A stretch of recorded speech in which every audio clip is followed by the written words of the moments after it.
మన ఉత్తరప్రదేశ్‌లోని సూర్య చౌహాన్ అలాగే ఇటువైపు ఏమొచ్చేసి అసద్.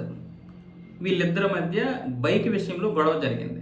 అది చిలికి చిలికి గాలివాన అయినట్లుగా పెద్ద గొడవకు దారితీసింది. దాంతో అసద్ గడు ఏం చేశాడంటే వాడి ఫ్రెండ్స్‌ని పిలిపించి ఈ అబ్బాయి మీద దాడి చేయించాడు. ఈ దాడి చేయించడమే కాకుండా ఆ అబ్బాయిని చంపేశారు.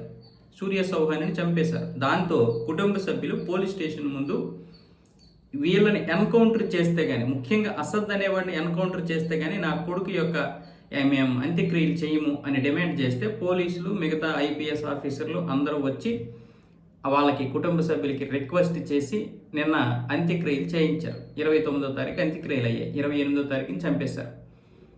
మొత్తానికి పోలీసులు ఒప్పించారు. కానీ ఎలా ఒప్పించారు? మేము ఎన్కౌంటర్ చేయకపోతే నీ కాళ్ళ దగ్గర మా తల పెట్టేస్తామని చెప్పేసి ఒప్పిస్తే వాళ్ళు ఒప్పుకున్నారు. అంత్యక్రియలు చేశారు.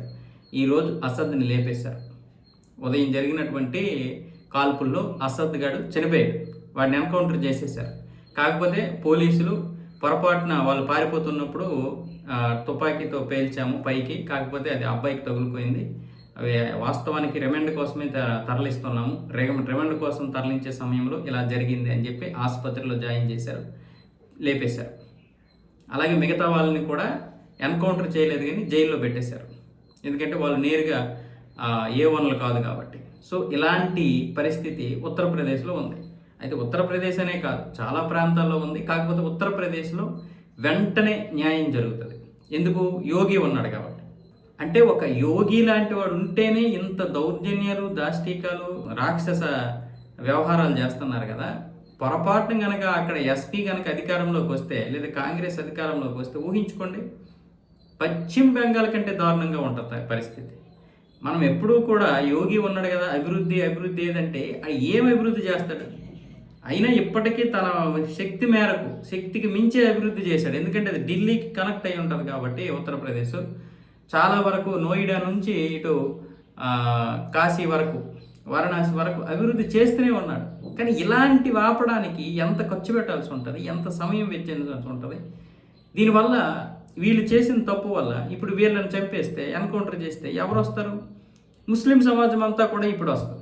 వీళ్ళందరూ మా వాడిని ఎన్కౌంటర్ చేశారు, కావాలని ఎన్కౌంటర్ చేశారని ఇప్పుడు వాళ్ళు అటు సమాజ్వాదీ పార్టీ నేతల దగ్గరికి వెళ్తారు. వాళ్ళు మళ్ళీ ఇప్పుడు రోడ్ల మీదకి వచ్చి నిరసనలు చేస్తారు, ధర్నాలు చేస్తారు. ఎంత సమయం వేస్ట్. అభివృద్ధి అభివృద్ధి అంటే ఇలాంటి ఘర్షణలు ఆపడానికి సమయం సరిపోతూ ఉంటే ఇంక ఎక్కడ చేస్తాడు? అయినా సరే తన శక్తి మేరకు, శక్తికి మించి చేస్తూనే ఉన్నాడు. అదే మీరు ఊహించుకోండి, ఈ ఘర్షణలు ఏవీ లేవు, అంత బాగానే ఉంది, మత సామరస్యం ఉందనుకోండి, అతను కేవలం అభివృద్ధి మీద మాత్రమే దృష్టి పెడతాడు. హ్యాపీగా అభివృద్ధి సాగుతుంది, తొందరగా సాగుతుంది. అందుకే ఉత్తరప్రదేశ్, బీహారు, పశ్చిమ బెంగాల్, అస్సాము ఇలాంటి రాష్ట్రాలు అభివృద్ధి చేయాలంటే అది మనలాగా, మన రాష్ట్రాల్లాగా కాదు, అత్యంత సాహసోపేతమైనటువంటి పని. ప్రతిరోజు యుద్ధం చేయాలి. వీళ్ళిద్దరు కొట్టుకుంటారు.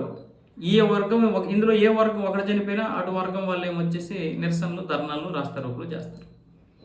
ఒకటి చనిపోతే అంటే వీళ్ళు ఎక్కువగా ముస్లిమ్స్, క్రిస్టియన్స్ లేకపోతే హిందువులు ఫ్రెండ్స్గా ఉంటారు. ముఖ్యంగా హిందువులు, క్రిస్టియన్స్ ఫ్రెండ్గా ఉంటారు. వాళ్ళ మధ్య ఏదో వస్తుంది, కొట్టుకొని చేస్తారు. ఇప్పుడు చచ్చిపోయినాడు వర్గం ఏమొచ్చేసి మొత్తం రోడ్డు అంతా కమ్మేస్తారు. ఆ తర్వాత అవతలోడిని చంపాలి. ఇప్పుడు ఏమవుతుంది? వాడు ఏ ఉద్దేశంతో చంపినా వాడికి ఉన్నటువంటి ఉద్దేశం గురించి మనం బయట పెడితే ఖచ్చితంగా ఇక్కడ మళ్ళీ వీళ్ళు ఒక పెద్ద ఇదే లేపుతారు. అలాగని వదిలేస్తామా? వదలలేము. పోనీ వాడిని చంపిన తర్వాత అటు వర్గం వాళ్ళు ఊరుకుంటారా?